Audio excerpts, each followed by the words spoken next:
Hi loves, welcome and welcome back to my channel. So in today's video, as you can tell by the title, is going to be my first Valentine's Day look of 2024.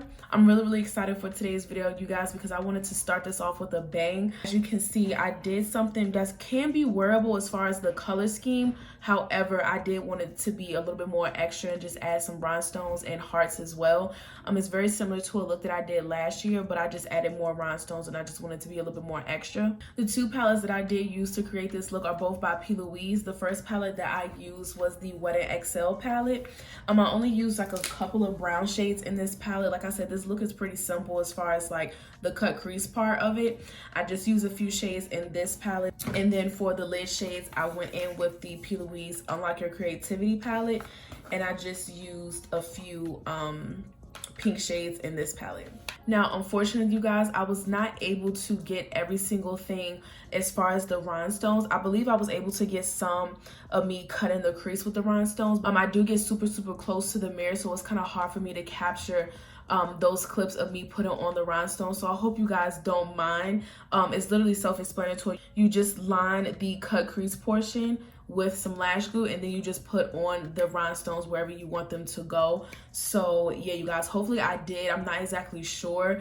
I'll find out when I go back and edit the video. But yeah, another thing that I do want to point out, you guys, I will have a list of palettes that you can use if you can't get your hands on the Plouise palettes in enough time. I know I am a little bit late posting the Valentine's Day looks, but I still want you guys to be able to achieve this look if you do want to achieve this look. And you don't have to wait like literally weeks to a month for the palettes to get to you, obviously, if you're in the US. So you guys, I know this look is a bit much and it's like out there, but my next looks will be more on the wearable side, kind of like your whole date night kind of vibe look. So yeah, you guys, I'm not gonna ramble too much. I hope you all enjoyed today's makeup tutorial and you learned something new. Please don't forget to like, comment, and subscribe, and I will see you in my next one. So like always, I'm going to go into my Rumor Base in 2.5 by Plouise. I love this base so much and I use it in pretty much every single eyeshadow look. And of course, I like to use it with the Plouise eyeshadows.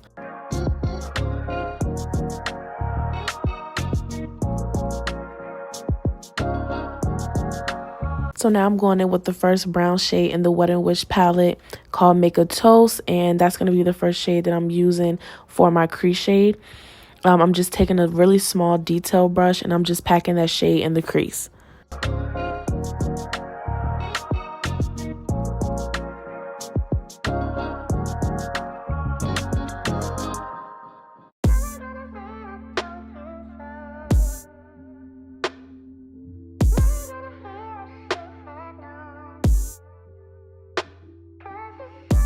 Now I'm going to be taking the second crease shade, and I like to use the 50-50 method, which is pretty much doing half of my brush on the eyeshadow that we previously applied and the other half of the brush that's on a new blank space in my crease. So that way that we can just get more of a gradient effect when we're blending our eyeshadows.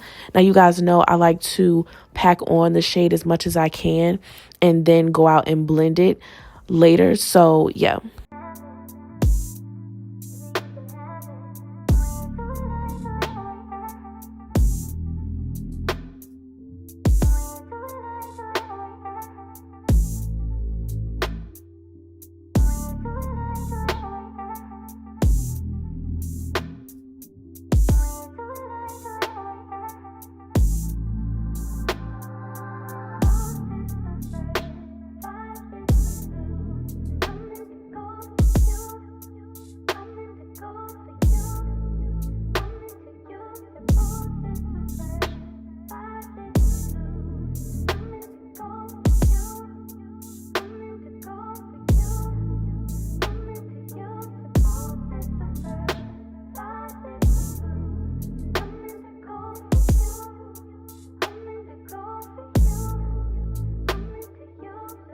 Now I'm going to be doing the most important part of your cut crease process, and that is removing all the excess eyeshadow that we're not going to need, and we're going to be placing the lid shade. So yeah, I like to just put this exactly where I need that eyeshadow to be removed, and then that's when we're going to go in with our base right after.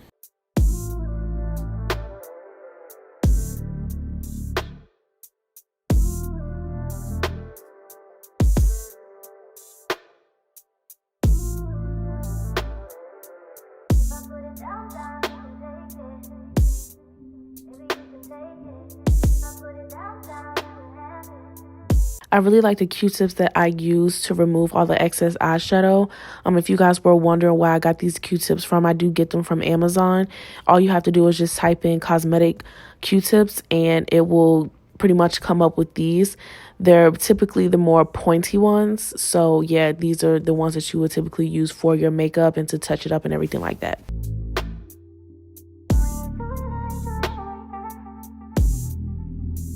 So being that Plouise has yet to restock all of their shades that they've been out of stock on for like a long time now, which is the cosmetic paint. The specific one that I'm talking about is the one in Extra Spicy. That is a really like light baby pink shade. So yeah, I don't know when they plan on restocking, but I just did something to where I was able to just make the shade myself. So I just took the cosmetic base in the shade Blowing Bubbles, and I just mixed that with the cosmetic paint and blank canvas just to get a lighter pink shade, so that way that can help the shades that we're putting on top of it pop more.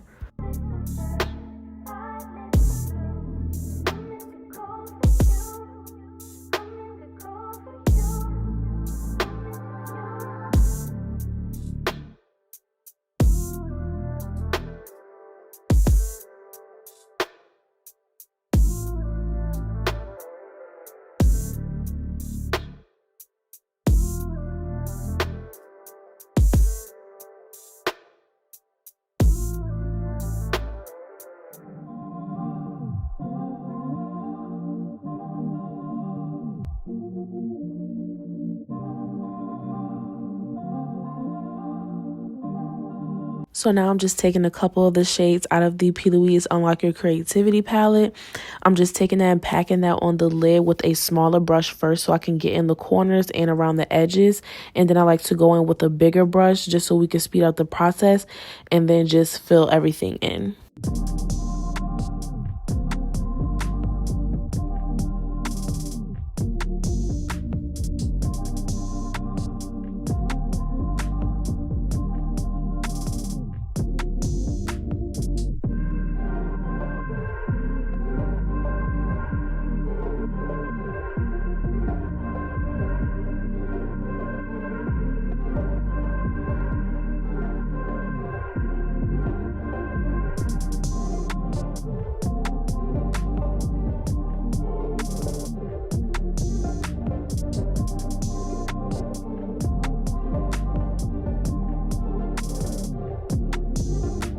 So come to find out, I did get this part on camera. So yeah, you guys, this is pretty much self-explanatory. Like I said in the beginning of the video, I'm just going to pretty much be lining my lash line with some lash glue. And then I'm just going to place the rhinestone just along my crease.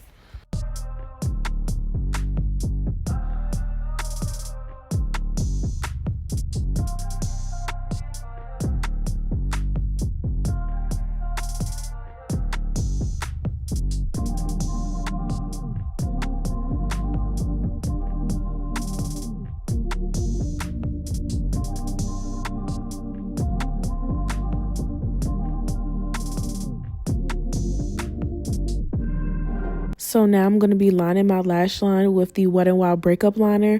I honestly regret not going in with the brown. Typically, that's what I would do just to match the crease. But yeah, I just did a real thin line on my lash line. And then I blended out the edges with some brown eyeshadow so that it could blend better with the eyeshadow in the crease. So now I'm just doing my lashes and just applying some One Size mascara, and then I'm just gonna do my lashes off of camera.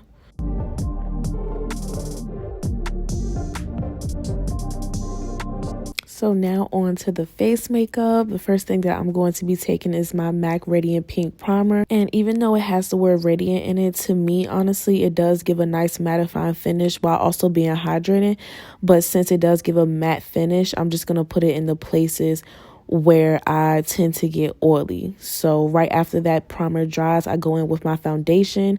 I like to take a brush that's thick like the one that you see I'm using now, because I like to have more coverage in my foundation routine.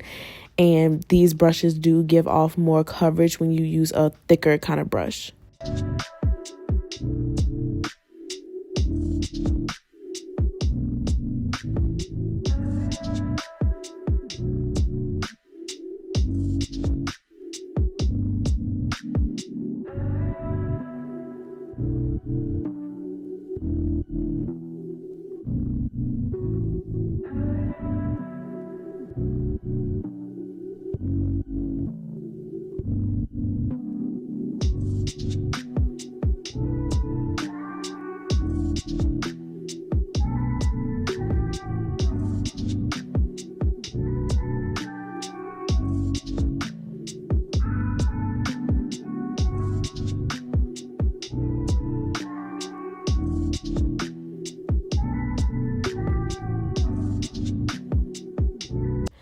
So now I'm going to be going into my concealers. These are the Too Faced Born This Way concealers. I'm going to start off by applying the one that's closest to my skin tone. And I look like that, y'all, because I was really nervous about this concealer. I literally just picked it up in a new shade. And in the packaging, it looked a little bit too orange, but ended up working out just fine. So yeah, I was real grateful for that. So yeah, I just went in with that shade first, and then I like to go in with the lighter shade and blend that out as well.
So now I'm going to try this new MAC Loose Setting Powder in the shade Translucent. I was smiling because this is my first time trying this out, and I was really excited to. This is probably the most finely milled powder that I've ever used in my life. But I honestly don't think that I like it, you guys. Like, I'm going to give it another shot.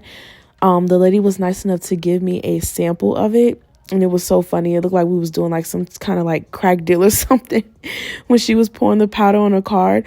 But yeah, honestly, I just feel like the powder didn't keep the brightness of my under eye. Like on camera, it looked like it did, but in person, my under eye area got darker, and I just could not understand why. And I also don't know why that little bit of powder under my right eye just would not blend out. It eventually went away, but yeah, I couldn't understand why it clinged to that one spot.